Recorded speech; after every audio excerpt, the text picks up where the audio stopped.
పిండిలోకి ఈ ఒక్కటి వేసి చూడండి, చాలా రుచిగా చాలా టేస్టీగా అయితే ఉంటుందండి. ఈ రెసిపీ చాలా ఇష్టంగా తింటారు ప్రతి ఒక్కరు, అంత టేస్టీగా అయితే ఉంటుంది. టిల్లిపాది ప్రతి ఒక్కరికి నచ్చుతుంది, అంత టేస్టీగా అయితే ఉంటుంది.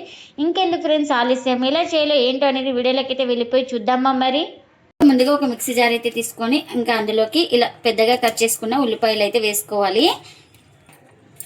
ఇంకా అలాగే ఒక హాఫ్ స్పూన్ అంతా జీలకర్ర, ఇంకా అలాగే ఒక 3 మిర్చి అయితే తీసుకొని ఇలా కట్ చేసుకొని వేసుకోవాలి. ఇంకా ఇప్పుడు కొత్తిమీర కూడా వేసుకుంటున్నా. ఇక్కడ కొత్తిమీర కొంచెం ఎక్కువ తీసుకుంటే ఈ రెసిపీకి చాలా టేస్టీగా అయితే ఉంటుంది. ఇంకా ఇప్పుడు మూత పెట్టుకొని గ్రైండ్ చేసుకోవాలి. మీకు గ్రైండ్ అవ్వకపోతే ఒక 2 స్పూన్ల దాకా వాటర్ అయితే వేసుకొని గ్రైండ్ చేసుకోండి. ఇంకా చూడండి, ఇలా బరకగానే గ్రైండ్ చేసుకోవాలి. ఇంకా ఇప్పుడు ఈ పేస్ట్ని పక్కన పెట్టేసుకుందాం. ఇంకా ముందుగా ఒక మిక్సింగ్ బౌల్ అయితే తీసుకొని ఇంకా ఇందులో ఇలా జల్లించేది పెట్టుకొని స్ట్రైనర్ అయితే పెట్టుకొని 1 కప్పు బియ్యం పిండి అయితే వేసుకున్నాను. అలాగే ఇందులోకి 1 కప్పు గోధుమ పిండిని కూడా వేసుకోవాలి. ఇంకా ఇవి 2 వేసుకొని జల్లించుకుందాం. ఇంకా ఇప్పుడు ఇందులోకి రుచికి తగినంత సాల్ట్, అలాగే ఒక 1/4 టీ స్పూన్ దాకా పసుపుని కూడా వేసుకుంటున్నా. ఇంకా ఇందులోకి ముందుగా గ్రైండ్ చేసి పెట్టుకున్న ఈ పేస్ట్ని కూడా వేసుకోవాలి. ఇంకా ఇలా మొత్తం వేసుకున్న తర్వాత మొత్తం ఇలా బాగా కలిపేసుకోవాలి.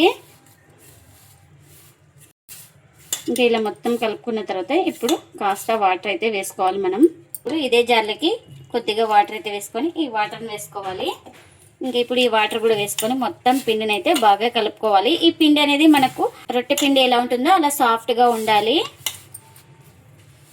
ఇంకా అంతవరకు మనం కొంచెం కొంచెం వాటర్ వేసుకుంటూ పిండిని అయితే బాగా స్మూత్గా కలుపుకోవాలి.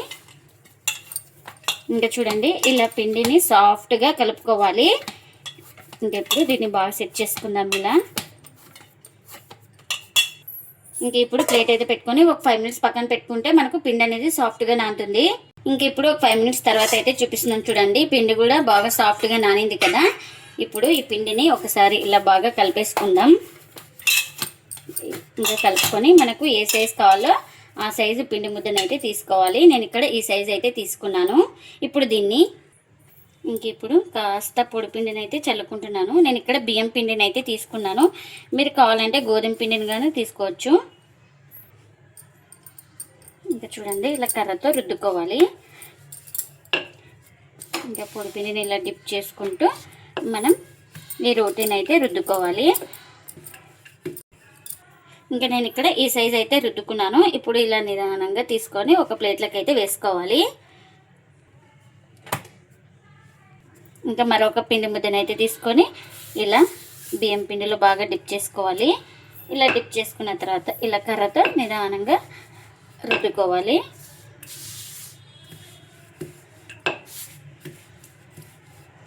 ఇంకెన్నైతే అన్నీ ఇలానే చేసుకోవాలి. ఇంకా ఇక్కడ స్టవ్ అయితే ఆన్ చేసుకొని పెన్నం కూడా పెట్టేసుకున్నాను. పెన్నం కూడా హీట్ అయింది.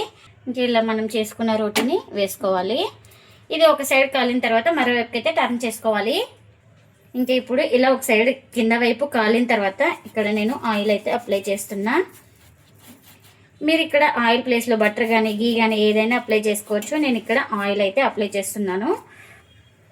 మీరు ఆయిల్ లేకుండా కూడా కాల్చుకోవచ్చు. ఈ రోటీలు చాలా టేస్టీగా అయితే ఉంటాయి. ఇవి మనం రోటీలు అయినా అనుకోవచ్చు, చపాతీ అయినా అనుకోవచ్చు, ఎలా అయినా అనుకోవచ్చండి. ఇంకా ఇప్పుడు ఇలా ఆయిల్ అప్లై చేసుకున్న తర్వాత ఇలా మరోవైపు అయితే టర్న్ చేసుకోవాలి. మనం ఈ వైపు కూడా కాస్త ఆయిల్ అయితే అప్లై చేసుకోవాలి.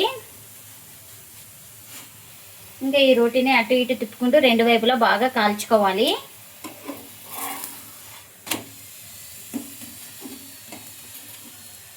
ఇంకా అటు ఇటు 2 వైపులా బాగా కాల్చుకున్నాను. ఈ రోటీ అయితే రెడీ అయిపోయింది. ఇలా రెడీ అయిపోయిన రోటీని ఒక ప్లేట్లోకి అయితే తీసుకుంటున్నా.